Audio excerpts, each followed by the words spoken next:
See, with this situation of the COVID, all of a sudden we are seeing that Zoom, Google Meet, GoToMeeting, WebEx, Moodle, all these brands has arisen. And with this, we have come to know about the importance of these brands. And all of them are offering something new, some innovative aspects, some innovative technologies. Likewise, when if you remember the demonetization, all of a sudden the Paytm has emerged as a brand. All that was there. Ola.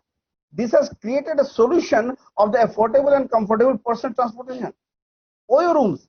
This has given the solution for the affordable and comfortable stay solution. The Agrawal movers and packers, they given the solution of this good transfer and shifting logistic on the personal basis. Flipkart on the 5C model of the choice, clarity of navigation, the cost, comfort, and convenience of services. It has emerged as a brand. This OLX, the solution of the selling of the personal household stuff from one home to another home on the C2C model. So IndiaMart, if you see, it has created a B2B solution for the MSME. Parachute coconut oil.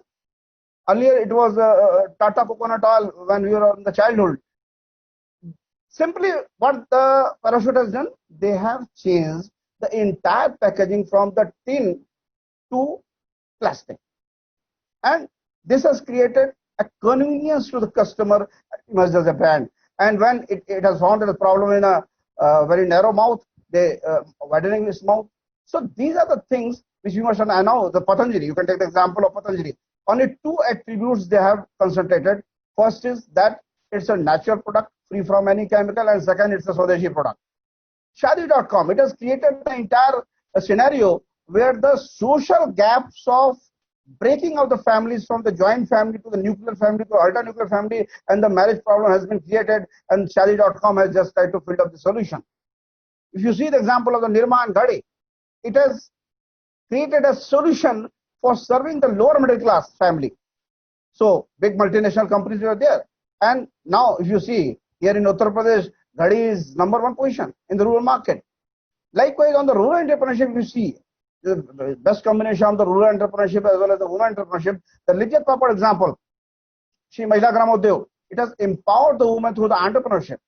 Amul, one of the best example you can see of the rural entrepreneurship. So these are the aspects. And if you go on the rural front, see, now a time has come that one of our earlier speakers also said that the development has to be spread out in all India basis. And basically 65 to 70% population lives in the rural area. We need to grow on that. See, in dairy industry, the production is less than the demand. Just I've heard some entrepreneur has come that he is having a production of deshi ghee. We need to have a value chain on that point of view, that whatever the dairy products are there, whether we can create a value and a brand for that. So we need to create a brand on the rural purpose. Here in Varanasi, I'm living in Varanasi, there is a place called Chiraigaon, and it is very much popular for the pickles.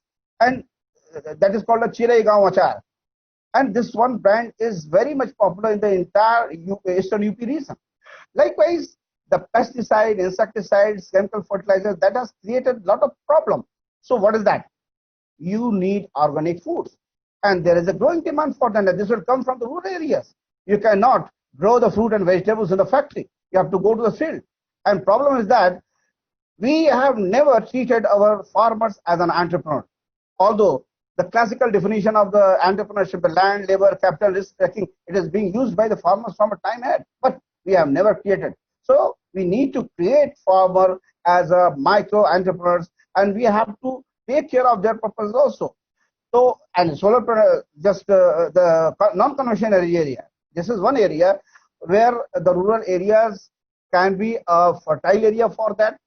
We need to work on the complete value chain analysis. See, the wheats are being sold by the farmers. We need to make them understand that in their mini flour mills, आटा चक्की इसको हम लोग बोलते हैं, गांव में होती है छोटी-छोटी, there they can produce the flours and create a mini brand in that very area, and that will be a pure brand. Basins, fruit and vegetables, rice, pulses. So what we have to do? We have to remember what Mahatma Gandhi has said about the Swadeshi, the Gram Swaraj. And we have to strike that the concept of the Khadi. Khadi it's the essence of entire philosophy of the Indian culture. It should be taken in that way. And I'm happy that nowadays the government is emphasizing on that part. Here I would like to take one example of the UP, which is very popular, one district, one product model.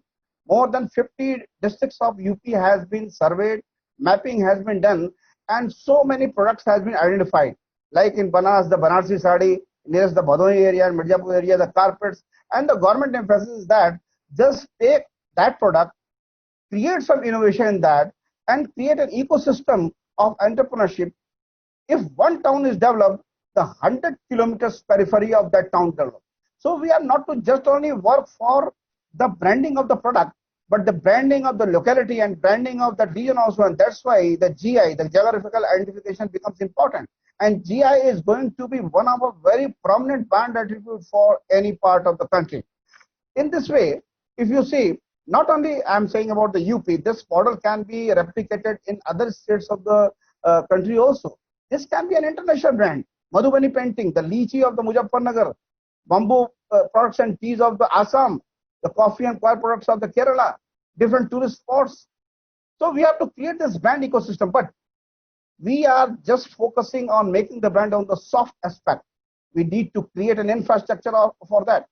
For example, we need the road, we need the electricity, we need the warehouse, we need the education, we need the skill development centers, we need the common facility centers, we need the testing labs, we need the design development centers, research and development, raw material banks, common resource centers, common production centers, common processing centers, common logistics sector, common information centers, total quality management, environment and energy conservation centers, the packaging, labeling and barcoding facility in a cluster, digital infrastructure like internet connectivity.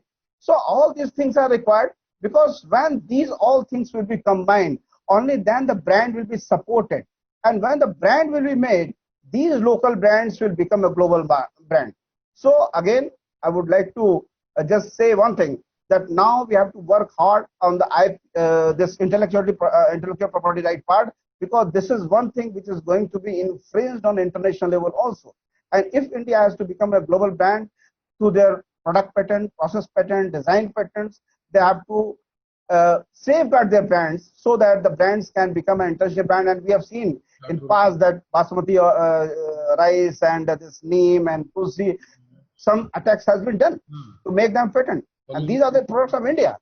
So now, just I'm finishing with one line, that think globally, act locally, and make media made in India as a brand. And this will not happen in a simple way. Just with a one sloka I will finish, that Uddamen hi siddhanti karyani na manorthe nai suttasya singhasya pravishanti mukhebrega.